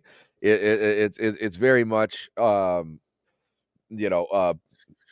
people like what they like, and there's things that are pretty much tried and true as far as like humor goes, and so Dead babies will always be funny. to a certain groups of people. What's up, buddy? Coach? But as far as like influencing people and pushing, like that, flavor of the week kind of identity politics, this is the right thing to say, you say wrong thing, that make you bad person. I totally think that a lot of that is influenced by AI. I really do. Now, it's funny you mentioned that. Oh, no, sorry, go for it, ABF. Continue. One thing that this is one of my thought processes a lot, actually, is I can't remember the exact time frame, but at some point, pushing police brutality videos on YouTube became a thing through the algorithm. And 2013 was when I first started really seeing, and not on YouTube, but they were popping up on my Facebook feed and all the time. It was just like a steady like snowball effect to the point where we had the defund the police movement, and it got insane. So, So do you remember the Ferguson riots, Ferguson St. Louis riots? Yes. So I was about 7 miles from Ferguson when all that was going down. Was going to fucking concerts and everything like it was normal. When literally just 7 miles away, cities were fucking burning. And then again, maybe it's literally just because of course, the algorithm feeds you things that are within your location, things you're talking about, the whole nine, because they're all listening to us at all times. Of course, your phone is just a listening device. And then police brutality videos were all that was on my Facebook feed for. I mean, it feels like it's honestly never stopped. But and then when people started calling it out, you know what happened? I think it was the New York Post made an article, and they used Tim Pool as an example of a gateway to you getting all the way to like Alex Jones and being insane. Yep, I remember that. So point number 4 of the dead internet theory, though, and this one's interesting because it's so esoteric, is digital destiny. So no matter the decisions on the internet that we make at the individual level, it's effectively all going to bring us back to the same homogenized state. It's all going to bring us back to Twitter. It's all going to bring us back to Facebook. It's all going to bring us back to Google. There's nothing that we can do to effectively change our habits on the internet, at least as a collective. Maybe as an individual you can, but as a collective, we've effectively hit digital destiny. I can't really argue against it, to be honest. I can't either. I want to find an argument against it, but I can't argue against it. No, I mean, we kind of have these monoliths not for a reason. It's just they're very good at for what they are. You know, like, so when I want to reach out to an elderly family member across the state, That was funny, Coach. that is funny. Yeah, no, that's where we want to, you know, when I'm hopefully when they said bring back asylums, hopefully Blue Sky will be that. Yeah, for it just that's the prerequisite. Do you have a Blue Sky account? Great. Asylum. Yeah, Like, like all I right. was saying this. I think I was saying it to Foxy Moxie last night. You know that account JoJo. I That, like, hate her hardcore so left much. sex account? I thought that was a parody account all the way up until she joined Blue Sky, and I was like, oh, this is actually a person, or it could be an AI, given to internet theory, that believes this. Like, I thought the JoJo account it is so hard left. I thought it was parody. You would swear that she lives under the same roof as Brooklyn Dad. Yeah, right. Brooklyn No, Dad, again, I thought Brooklyn Dad he's getting was the same scripts every day as she is. Yeah. well, apparently Brooklyn Dad is a real person. I thought that was a fake account. I thought that was like a deep state operative account until people started posting like his address, his history with his kids, him losing custody of them, his drug abuse. Yeah. I'm like, oh, this is a real person, because I was always under the assumption for a long time that Brooklyn Dad was a straight fake account made to press propaganda. I burn him on a weekly basis. Even just today, he posted, he was like, he's a, you know, after all, even if he got elected, he's still a convicted felon. Suck on that. And I was like, you would know all about it, wouldn't you? You know, it was like, it doesn't take much. How are your kids doing, Brooklyn Dad? You know, the ones you sold for crack. Mark Hamill will get along so well. Point number 5, and this one is terrifying to me as a young virile male. The increase of sexual themes on the internet as the internet grows, pretty much every fetish is canonized. Like, internet porn now is very different than it used to be. Oh yeah. I think that. What were we gonna say, Sammy? No. I mean, you go right ahead. I was just gonna make it. I think that the internet actually just facilitates and brings all of the small minority groups together to feel like a majority. That's where I'm at. Absolutely. on that kind of stuff. So you're basically saying that the pornography issue is very akin to the trans issue, and that it's a very 0.08%, but it seems overrepresented. Yeah, like just imagine before the internet, everyone was just out and about and they read papers and they went to work and stuff like that. Now you can go home and you can join a forum of furries and be like, oh yeah, I'm a furry too, and have a place of community. You know what I mean? Yeah, no, it was a lot. So like, if you had like weird fetish, I remember when I came to that conclusion. Do you guys remember like when cake farts really started coming into fruition? That was like a big thing over the internet for a while. Okay, so I'm positive that there were people out there like that forever, but like, before the internet, like, you kind of had to like, cover your face and go into like a porn shop and be like, hey, I don't even know if you got this, but like, I'm looking for a woman that bends over an ice cream sundae, and like, yeah, and then the guy's like, oh, Jesus Christ, you're one of those. Yeah, I think we still have some, but we don't really have a lot of it. And then the guy's kind of like, in fact, we've been trying to get rid of it. I already have all that. $24.99. But it was like, yes, but then all of a sudden you get these forums where you're like, well, of course I like K-pop. I was like, well, let's start our own fucking group then. And then all of a sudden now they want a Pride Day, and they want a day of what is it? Not a day of remembrance, but like they want to feel vindicated in their weirdo stuff when it was easier. It was like, you kind of kept that shit to yourself. Now everyone's like, they want a big old pat on the back because they want to watch, Miss May to, ruin someone's birthday party. Whatever happened to Debbie Does Dallas, the classic shit. Yeah. So point number 6, algorithmic fiction. This is, again, where kind of we all, our sphere should, rally around this one. The idea that all of our pop culture, comic books, video games, movies, the whole nine. Oddly enough, I found it funny that anime was exempted from this. I imagine whoever wrote this up was probably a bit of a fucking weeb. But basically, all of our current Western pop culture has been infected with AI, whether it's doing all the writing or at least the generation, and then humans just sort of add to it or whatnot. But since the early 2010s. Now, it not affecting anime thing, and I'm not asserting this, but maybe the machine that we're talking about is being harnessed only in the West and not in you know what I mean? So they're not wrecking things over there in their culture. I mean, well, actually, you're not necessarily wrong, because when what the guy said at the end of that initial post we went over was, if China is doing if China is living out psychopaths with its social credit score, which, by the way, if you haven't seen Psychopaths, it's literally one of the top 10 greatest anime of all time. Yeah, Watch it. It's really, amazing. really good. Then we're doing Metal Gear Solid 2. Yeah, maybe this is not a thing over there. Or I'm sure they have their own different version of it because they've got a different culture, different cultural norms, different cultural values. I mean, is there, and I don't actually know the answer to this. ABF, maybe you do. And Sammy, maybe you do. Are there any like high up, Chinese representatives, for example, in the World Economic Forum, or is it all just Western countries? Because I think it's all just Western countries. I think it's all just Western countries, to be honest. I actually don't know. Like, yeah, I don't know the World either. Economic Forum is like comprised of a lot of people, isn't it? Right. So, Yeah. Oh, yeah. Yeah, but I don't think 100. there's any big okay. high.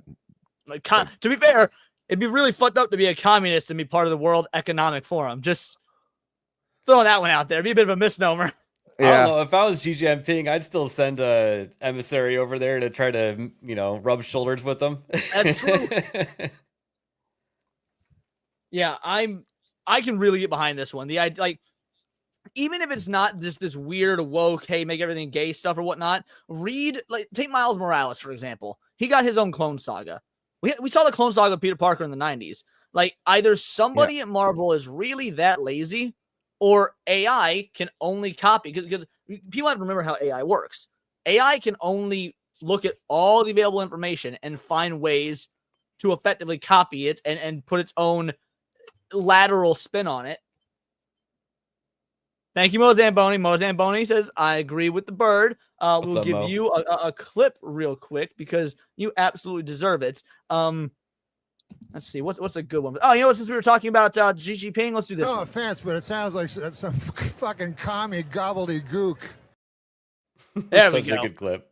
Thank you so much, Mo Zamboni. We appreciate it. But yeah, like Miles Morales got his own Clone Saga. We already saw that. And guess what? People didn't like it. People did not like the Clone Saga. I'm of the minority that did, but you're right. I'm aware, and I actually didn't hate it, but in general, when you go up to a lot of comic book fans and bring up the Clone Saga, like, they're not. It's usually not great. Now, point number 7. Entire sections of the online world, and by extension the real world, aren't real. Yep, actually, Gooch nailed it right there. That's why we have Miles Morales. Yes, Marvel is lazy and refuses to put out royalties for creators of Spider-Man. That's why we have I agree. That's why we have Miles Morales. What I'm saying is the content being generated, and I just use Miles Morales as an example, but for comic books in general, at this point is so derivative of everything we've seen from the 60s to the 90s that you would think it has to be some sort of AI. I mean, again, at least according to the dead internet theory. And how much of our pop culture do you guys think is AI generated, if any? I think we have like some of these. So, they have like outlines for the year for like Marvel. And then you have like these brain dead people who are just really good at regurgitating talking points, who will hammer that stuff in even more. So it becomes even more glaring, where you might have, like, oh, let's go to the plot machine, bop, beep, boop, boop. And then they hand it out here, make it happen, girl with half your head shaved. And she's like, oh my God, I have a self insert that's going to be perfect for this. And, and that's where we're at culturally. Is that plot machine just a potato with a couple wires going to a 9-volt? Yep, pretty much. What about you, ABF? How much of our modern day pop culture do you think is AI generated? Again, if any. I don't And how far know back do you think because it goes if you do, by the way? well, that was my point is I don't think that the AI thing was really an issue until fairly recently when we started to develop the chat GPT and stuff like that. Like, yeah, people have always robbed But that's when ideas it from went to others, mass but market consumption. I mean, imagine what they all said. We always hear this, and my grandfather said this. I think someone said on Kucha's show last night they had an aunt who was in the military, and their aunt, said, if you can think of it, the government did it 10 to 20 years ago. My old man was special forces, been to Area 51, said the same thing. Whatever you can imagine, it's been done. So yeah, we see Chat GPT and stuff now, but that means the government's had it 10 to 20 years ago, which is why dead internet theory makes sense. yeah, and what is that test that you do to determine if you can be fooled by AI as a human or not? What is that test called? I can't remember. I didn't know there was a test for that. That sounds awesome. I'd love to take it. Yeah, there's like they used it in sci-fi quite a bit for androids but I feel like if there was AI from a long time ago, even as far as like 10 years ago, it wasn't very good until recently, until we had, higher computing power. Well, I mean, and that would ring true to this dead internet theory is that it wasn't very good until very recently. The Turing test. Is that what you're referring to? The Turing test. That's it. Yep. In fact, Turing was. I think you big shit. I googled it, but big shit probably beat me to it. I want to give him the credit. Turing was code name for some NVIDIA video cards. Really? Yep. Didn't know that. That's interesting. How long ago was that? Was that a recent NVIDIA card or? It was like 2 generations ago, I think.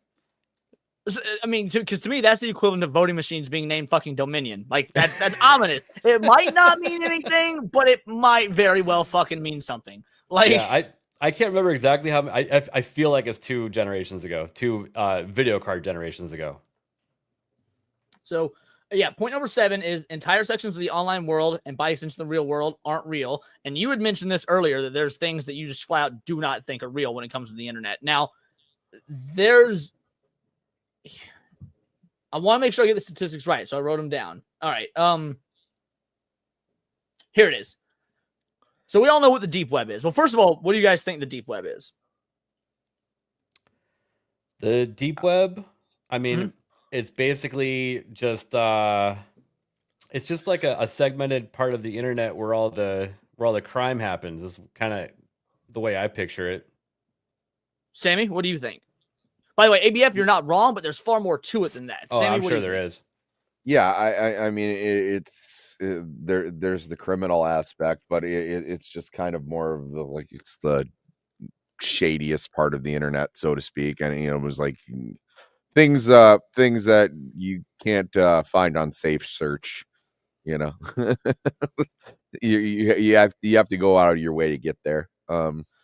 Now, there's a reason you have to go out of your way to get there, and it's actually not all criminal and shady stuff. Now, that is part of the deep web, but that's actually a very, very small percentage. So what the deep web actually is, you think of a place like illegal activities, things like that. Really, the deep web is all the dead links, all the dead websites, a bunch of just data that goes nowhere. So Google, when you Google right now has access to. Wait, hold on? I hate to interrupt. Are you saying like the Wayback Machine deals with like the deep web? Yeah, technically yes. It's screenshots of what may be considered the deep web. Now, if those websites still exist but they've been changed, then no. But if it's flat out defunct websites, yes, the Wayback Machine is dealing with the deep web. So right now, Google has access to about 5.2 billion web pages. Mind you, that's as of 2022. So I'm sure it's more or less now, depending on the dead internet theory. It's actually probably less. That is about 4% of the surface web. Whatever you Google only has about 4% access to it. Now, in 1998, Google, for reference, Google had access to 32% of the surface web. So when we say dead internet theory, it's an empty mall, everything's getting smaller. That's what we mean. Google, for his 5.2 billion web pages, that is 4% of the surface web. Now, I actually have something to add to that. Go for it. There's a lot of people that believe, and I don't even know how you prove this, but that it started out slow and became gradual as far as the amount of bots. And we keep talking about how it might be like 50-50, bots versus real humans. they think that that number has been increasing and accelerating. Mm-hmm. I wouldn't doubt that whatsoever. I mean, as the amount of surface level internet gets smaller, I would think the bots have to keep getting larger. That way they sort of are able to maintain this level of what we see as the default internet, whether it be Twitter or Facebook or eBay. I mean, how much of this is financial? Sites like eBay, Amazon, how many user reviews are AI generated, or how many? Yeah. I sold the 42 copies of insert product here. Maybe they sold 12, but the other the 28 or whatever that number would be were bought by bots. I don't like how that sounded. Anyway. And I actually I made a little notepad of this, but I broke down the different bots.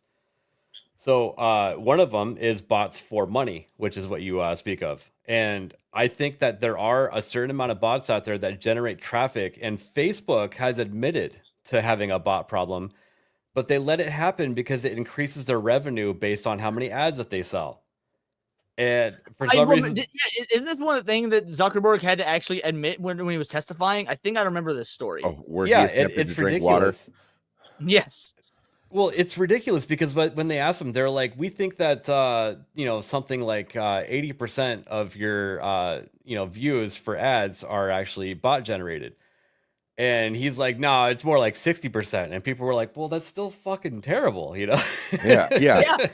Because if you are Coca-Cola and you are trying to sell your product to the most amount of individuals, and it turns out all that seeing your ads are bots, Coca-Cola is not getting their money's worth they're spending on ads. Also, Diz Spear Chucker says, remember Microsoft bought 3 Mile Island nuclear plant specifically for AI uses. I can't remember that because I didn't know that. That is insane. DM me or throw it in the Discord or my Discord or anything like that. I would love to read up on that because I did not know this. I did not know that either. Interesting. So and then the other one, which is the one that I don't like, this is the one I don't like the most of all, is the bots for influence. And that's where I think that our government is harnessing computing power against the taxpayer. And this I agree on the surface, but elaborate on that. I want to make sure that we're on the same page. This brings me back to when I took my which class was it? Ron Monroic was my college professor in this class. I can't remember exactly what. I think it was some sort of hardware related class, but he pulled up an article, put it up on the projector. This is a long ass time ago. It was like one of those ones where you slide a piece of paper on. Slide the clear paper on the. I love those. And he was talking about how there was this brand new NSA building in Colorado, and how the nerds figured out how much computing power the building had based on the water bill. So they then had to classify the water bill for the building, and people were like, well, I think that there are buildings like that in multiple states, multiple locations all over the US, and they're using it to actually push things against the US taxpayer. And by that's fucking wild. Holy shit. I didn't think that I didn't think you were going to take it that far. I thought you were just effectively talking about like basically fake influencers that you only see on X or whatever. They're like peddling the newest fucking sport underwear or something. Like, no, you took that a far more dangerous place. Well, like I'm saying though, you have the bots for money, so that accounts for a certain percentage of it. And then on top of that, you got fake bots that our government's using. And then also there are bots for convenience, which people admittedly use. You might have a Discord bot and things like that. Right. If you total them all together, I have a Discord bot. I'm so retarded I couldn't get it to work. So I just manually post everything to Discord. But I think if you total all that together, you come out to somewhere between 30 and 50% of actual internet usage. Yeah, that is insane. That is good to know. Well, thanks for the insight there. Real quick, KRG did hit us within 5 words of paradise. Gifties, man, thank you so much. Again, when we hit a 5 or higher, we headbang, and I think it's time we headbang again, boys. If I can find the headbanger music. All right, here it is. KRG, thank you so much. This is for you.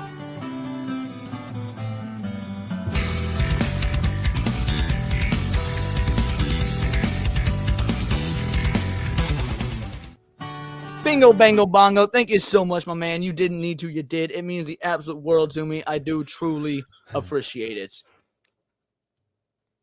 All right. let's see what point. We're on point number 8. So we're almost done with the basic tenets of the dead internet theory, which we already touched on a little bit. The internet and the computers. So internet on the computer and internet or smartphones are different from one another, in that you will physically see different information on the same site depending on what browser you're using. I've experienced this with because in the video or in the post we reacted to, it was talking about very user-based information like Reddit, Twitter, things like that, like what you see on your wall. I've seen this with the New York Times. Maybe it wasn't the New York Times. It was some sort of journalistic outlet. All their top stories on the desktop were different than on my smartphone. Like it's as if they're trying to capture a different demographic. Oh, the demographic that uses the desktop are smarter, so we need to run these stories, as opposed to the people using their smartphones are taking a shit or they're on the subway on the way to work. We need to run these stories. No, I've definitely seen it, and that's kind of why I've tried to use a desktop computer for everything. Like I'm the Same. guy that has a homemade computer hooked up to my home theater, so. Nice. I got my wireless keyboard and I'm sitting there using a desktop experience on my TV. I'm not doing that, smart TV bullshit. I have a smart TV just because it was on sale Black Friday. I do not use the smart TV capabilities for it whatsoever. I mean, I have it connected to a Roku manually connected, which effectively is the same thing, but I don't actually use the TV itself isn't connected to the internet. So yeah, you can't even buy a TV without the smart stuff in it anymore. I don't think you can. Yeah, and I've had this TV for probably 6 years. I see Marvel removed She-Hulk from their hub banner and replaced it with Deadpool. I didn't because I don't have Disney Plus. I appreciate the info though. That's good to know. Fuck She-Hulk. Yeah, that was all over Twitter today, and it is hilarious. All right, Jake Martin, we weren't going to get to this yet, but because you said it, we'll go ahead and bring it up. Probably a consideration that people on desktop might be more likely to actually read the article instead of the headline like a mobile user. Now, there's a study done on this, actually, all the way back in 2006. This is the Weinreich and Obendorf study, ran analysis of user activities of the average web user. According to the study, there are 2 types of internet users, those who navigate and those who explore. I assume you guys are able to, by name, know the difference between the two, but if not, feel free to go ahead and just take a guess. Yeah, there's people who read the articles, and there's people who just blow through the information and just get the headlines. Well, so this isn't. Come here. I hear you hollering. There you go. Sorry. This isn't just about articles. This is literally about the way they surf the web. So you have 2 types of people: those that are like, "Hey, I need to know the price of rice in China right now." They Google it. They go to their article. They read it. They're done. Those who explore are like, "I'm curious about the price of rice in China," and they'll scroll through and they're like, "Oh, here's an article. Oh, but that led me to a different article," and they'll just go. Basically, they'll go down rabbit holes, and they will use search engines and algorithms to just constantly stay online. They will get these wild hairs to literally explore the internet itself, not just explore a topic, but explore the internet. I mean, how many times? And this was especially prevalent, at least when I was growing up, because my grandfather and my dad are both in IT. We've had the internet in my home literally my entire life, like since 90 fucking 4 or something like that. So it was always like, let's just type in a random website. Oh, that's cool. Let's just type in these conglomeration of words, and literally was just exploring the internet. Now, back in 2006, that was a thing people would do, explore, navigate. That's not a thing anymore. Can you imagine people nowadays just randomly typing in websites? No. Well, that reminds me. Let me see if I can do it on my phone. While you're doing that, I will show people my favorite website of all time that I found just randomly scrolling. Like I don't even remember how I found this. I remember I was in 4th grade.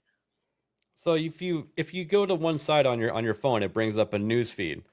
I always felt like that news feed was curated to benefit whoever curated it. If you know what I mean. Are you saying it's made to benefit either big tech or the government or the big pharma or whoever is trying to peddle whatever propaganda? Yeah, I feel like I'm getting presented articles that I wouldn't ordinarily want in my feed. They're pushing a message on me. I don't know who's doing it or why or who, but yeah. Whenever I do my videos for the day, my initial way to go about it is I go to Google, go to news, and click the For You tab. maybe 4 of the 40 stories are for me, and the rest have no association. I don't know why they're in my For You tab. Like I will literally get articles like insert Keira Knightley. Keira Knightley struns on the red carpet wearing a braless dress. I'm like, I have never once in my life Googled anything about Keira Knightley or what Hollywood celebrities are doing on the red carpet, or what types of dresses are the hot new thing right now. Why is this being shown to me? But right underneath it, there'll be an article, Spider-Man gay in new comic. Like, okay, that one's for me. I might be able to use that for a video. Why the fuck did this Keira Knightley red carpet thing come up? Like, it doesn't make any sense. Well, you have been known to, drag before, so maybe Okay, the algorithm was starting to that put, way. All right. But no, so this article I have pulled up right now, you'll notice how it just says yes.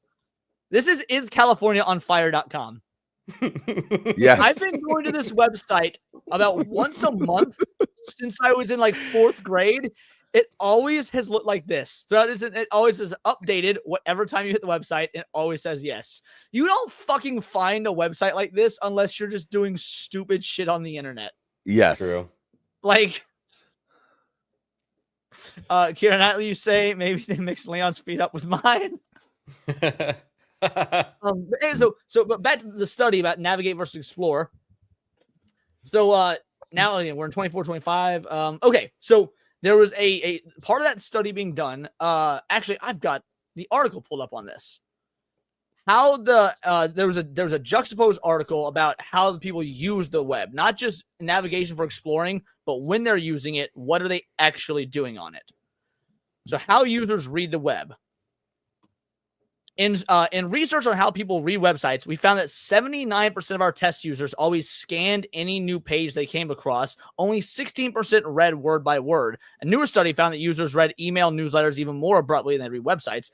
As a result, web pages have to employ scannable text using highlighted keywords, hypertext links served from what we know what those are, meaningful subheadings, bulleted lists, like we're literally reading right now, one idea per paragraph. Users will skip over additional ideas if they are not caught by the first few words in the paragraph. The inverted pyramid style, starting with conclusion, half the word count or less of conventional writing. We found that credibility is important for web users. Since it's unclear who is behind the information on the web and whether the web page can be trusted, credibility can be increased by high-quality graphics, good writing, use of outbound hypertext links to other sites that show the authors have done their homework and are not afraid to let readers visit those sites. Users detested marketees, the promotional writing style with boastful subjective claims, hottest ever, that currently is prevalent on the web. Web users are busy. They want to get the straight facts. Also, credibility suffers when the user clearly sees the site exaggerates. Now, the idea that 79% of test users scanned while 16% read, I actually am surprised by how many full-on read word for word. I'm gonna be real. Yeah. That number seemed high to me. Well, the first thing that comes to mind is, maybe people are scanning for an article that's worthy of reading. So they might just scan it and be like, I'm going to go to on the next one. And then they'll find the one that they want to actually read. Kotaku, whenever I want to make a shit on Kotaku video for my channel, I'll go to Kotaku's website, scan through. Here's some straight dumbassery. Click on the article and then actually read it. Yeah. And I mean, also, like, a lot of the stuff in the bullet points there is talking about people with TikTok brain, is what I like to call it. Now, juxtapose that to how the internet used to look. Web page to web page, everything was different. You would have wild, quirky colors and different fonts, and the homogenization of the internet we've seen, where now everything looks the same. Like, frankly, there's not a whole lot of difference in the formatting of a Kotaku article to a New York Post article, to a New York Times article, to a AP Associated Press. Like, they're all kind of formatted the same. That was not the case in 1999, because you were always looking to the internet was this hot new thing. You want to be boastful and flamboyant. Hondo, you were killing me, brother. So yeah, I mean, we've seen this evolution of simplicity. So I guess de-evolution to the point where even logos are bullshit now. His alarm is going off because we're cracking the code. But maybe birds aren't real. Maybe he's like an That's AI. what I'm saying. Yeah. Oh no. The drone's like, don't stop talking about this. Yeah. Shut up and change my battery. Danger. even logos are bullshit now because everyone craves simplicity. We've all seen the downgrade of logos. I think that is another factor and component to this. Oh my God, have you guys seen the new Buick one? No, I've It's not. terrible. It looks like a cleaner version of the Monster Energy drink M. They've gotten rid of the well, you know smell. why? Buick has Is been this associated a with new old one? people for the Yeah. longest time. And they want to. I bet you they're trying to rebrand and make it. Oh, fit yeah, for no, like, you know. Make it hip and new. Yeah. My favorite new hip and new ad that I've seen the last couple years is when Folgers tried to rebrand, and they're like, "We're not your co-" and they're obviously marketing to hipsters, and they're like, you know, allow us to reintroduce ourselves. And of course, they had to play that. I don't give a damn about my reputation. I was like, you guys realize that song is like 40 years old, right? It was like if you're trying to hit a new market, maybe not use a 40-year-old song. But Well, that's Store another thing Andrew, too. We that don't get is outdated information, by the way. So this used to be entirely true. It is not anymore with the advent of smartphones becoming commonplace, and now there are app-based websites as opposed to desktop sites, and everything is centered. Now the reverse, not the reverse, because the reverse would be right side. But now users' eyes track the upper middle of the screen instead of the upper left. But yes, in the old days of the internet where everything was desktop-based, you are entirely correct. Yeah, that makes sense. And especially when web pages weren't really optimized correctly and things were just auto slammed to the top left also. Well, and so Gooch says technology has stagnated for decades as well. What has really changed? And that's the crux of the dead internet theory, is that because of the stagnation is because AI is actually in control of the internet and AI cannot create anything new, which brings us to our last point, which is great. We've done some great timing on this because we've only got 20 minutes left. Point number 9 of this overarching theory: tech CEOs know about this, making it less of a theory and more of a fact that we normies aren't able to prove. They manipulate the internet in a digital war against each other for unknown reasons, but likely for money, power, and most importantly, control over the way the average man thinks. We see versions of, and this is my editorial of it. We see a version of this with Elon Musk buying X. Did he really make it a more equal or free speech oriented? Or is it just our perception of a change because we've been manipulated into believing that? Bots programmed for both left and right-wing uses, fighting over pre-installed ideologies, getting the small percentage of real people on X to take sides and have their ideologies either shifted or reinforced. well, I don't care because I can call retards retarded now. Because they're being fucking retarded. Yeah, yeah. They've been retarded for years, and I would always get like banned. But now I can just say it with impunity. I mean, I would 100% believe that. I believe this for sure. Yeah, all this AI integration that goes back to, I mean, maybe 2007, maybe after that. I mean, it depends on how long you think the government's had access to this technology. But the tech CEOs would be the ones who developed this. Of course, they would be in the know. So of course, they would want to find a way to capitalize it on in a way that's going to benefit whatever their machinations are. But feel free to have your thoughts. Well, the legacy media has been attacking Elon Musk, and so have the other, platforms as well, because it is the popular one in the room, and they're getting the most traffic, and they're able to get most money out of ad revenue, basically. I mean, we saw Disney return to X. That was a big damn deal. Because they were like, well, why are we advertising over here when we're not reaching as many people as we could over on X? And their whole reasoning for cutting their advertising with X was like, oh, look at all the anti-Semitism.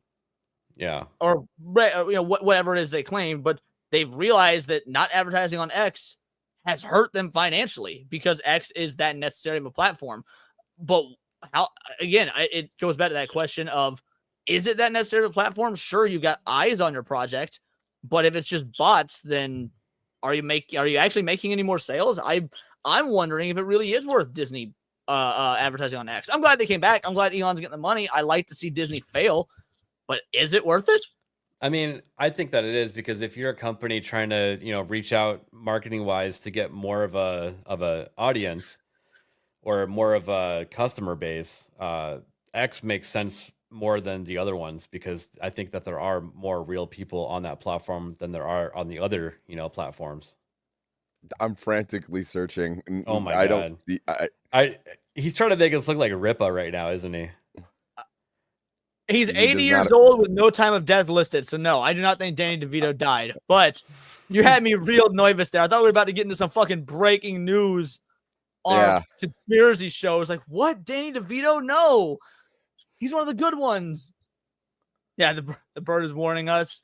They should advertise less and show more. But yeah, that's the crux of the dead internet theory. Those are the 9 key points. And well, his birthday was 2 days ago, so well, happy belated birthday, Danny.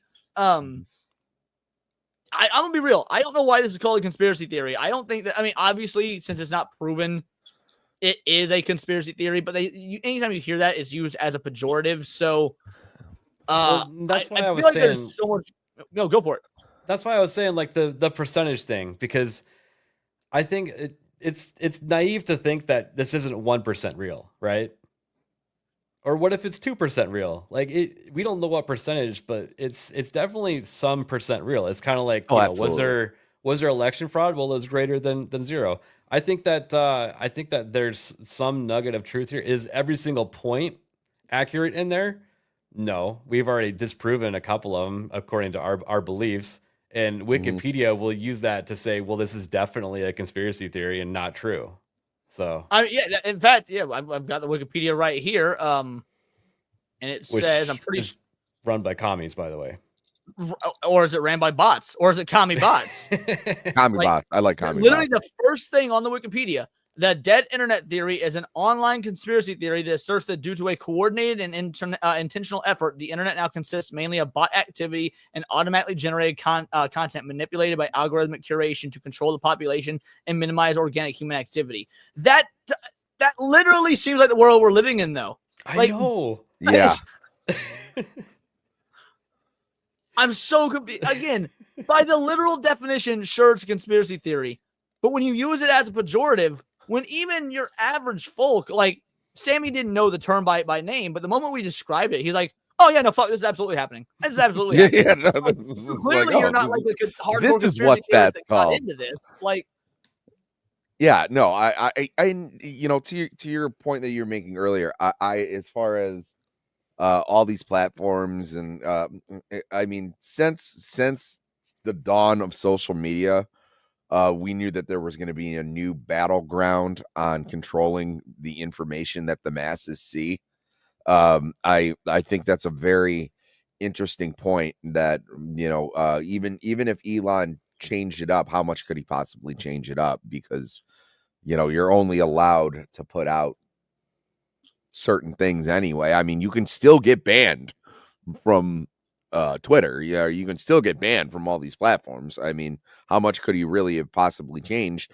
But like I said, I think it's a little bit more lax. But then again, people are like, oh, the increase in hate speech has gone up. I was like, I haven't seen anything like that. That's the ADL at work there with their studies.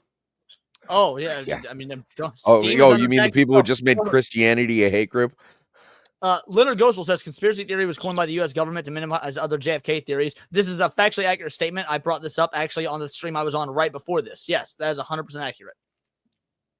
Similar to like the use of the phrase "third world country," that was to justify going to war against them. Really, I didn't know that one. That was it was rooted in like being like, this is a lesser company, it's third world, we can drop bombs there, no big deal. So okay, that's crazy. Says I specifically remember being in 6th grade, and Mrs. Clark, God bless her soul, taught us what a third world country was, and the way she defined it was a third world country is a country that, due to environmental barriers, is cut off from the rest of the world. Huh. I'm not saying that you're wrong or that she was right or anything by that. I'm just saying that's so like completely different than, and frankly, what you're saying as a conspiracy theorist sounds quite a bit more believable. But like that was what was taught to me in 6th grade geography. Yeah, it sounds like a lawyer made that definition, to be honest. Yeah. that is a very watered down Yeah, no, that's not what I was taught. What a third world country is. Mo Zamboni says, dead internet theory sounds a lot like how we treat currency. We know that nothing backs it up, but we accept it that it works so it doesn't collapse the economy. I mean, get into crypto. That's all I gotta say. I've been looking into getting into crypto. I've never really fully understood it. In the last couple of days, I've been doing deep dives into crypto to try and understand it. That way I can get involved in it because worries. I used to be huge on it. I used to mine the stuff. I had mining rigs in my garage. Really? Yeah, going 110% fan for about a year. I was gonna say, dude, your garage is probably hot as fuck. Well, yeah. So it only works in the wintertime in Arizona with the window open. So. Oh my god! In the summer, it's too hot. What do you usually run your fans at? Out of curiosity, like not for crypto, but like in general when you're doing your daily stuff. Oh, I try to have it as silent as possible.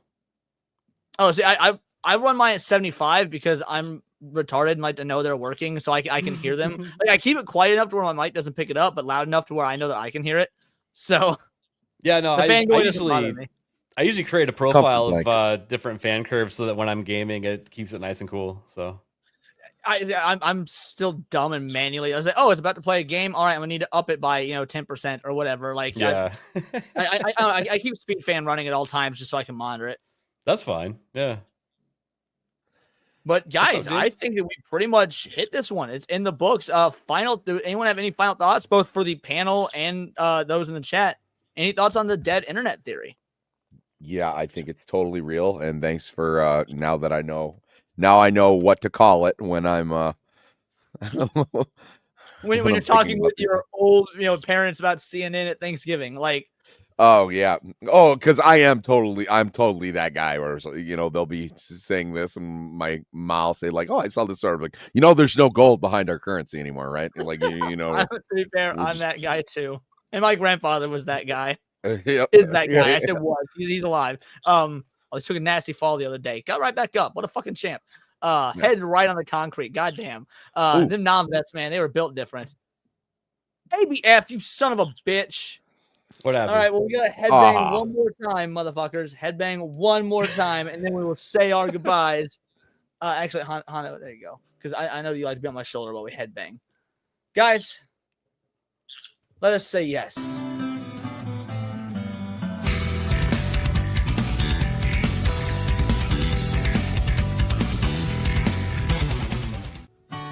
Bingo, bango, bongo. That is that. Everyone in the chat, thank you so much. Let's go ahead, round out, do our outros, tell everybody who you are, what you do, and of course, as our special guest who didn't need to do that, thank you so much, ABF. Let's start with you. And Dex, you're the mod. You're in the chat.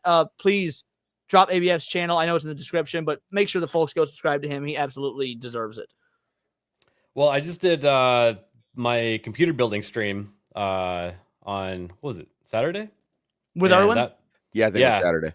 So I taught Erwin how to build a computer in 2 hours. He should be a pro now. He can put one together blindfolded. That's gonna be interesting. With Grogu ears on. That. But yeah, with Grogu. In fact, what kind of case would he even get? Probably Star Wars themed one with the Grogu ears, right? But apparently it was Sunday, you dipshit. Oh, it was Sunday. Was Zamboni. Thank you for calling me names, Mo. I appreciate that. But every single Monday we are doing Off the Hip, having a great time with that. We should have Epic Mike on the next show. That'll be really nice. Fun. Have you interacted with Epic Mike before? He's fantastic to have on your show. No, this will be the first time. He's great. He knows how to do a panel. Yeah. Well, dude, that's awesome. We appreciate you for coming on. Again, you are just true American hero when it comes to folks in our space. And the entire reason I say that is because just look at your background. You keep the First Amendment, Second Amendment fucking intact, buddy. First Amendment too, by coming on a show like this, but Second Amendment intact with that background. We love to see it. Even the models like the Firefly one. I know it's not real, but god damn, does it look sexy. Sammy, tell the people who you are and what you do. I'm Sammy 3Pete. You can find me on Twitter at Sammy 3Pete. You can find me on YouTube at Sammy 3Pete. I have a couple of shows this Sunday. I will be doing my news show. It's called Another News at Sammy 3Pete. But I have been saying I have a Batman show in the work called Cavecast. Please follow me. I'll have more information on that to come, but I got a lot of great people who are going to be jumping on that. But otherwise, I'm Sammy 3Pete, and the internet horror. Just turn around. I'll probably be on someone else's stream at some time or another. Like Gooch's in like 4 minutes. So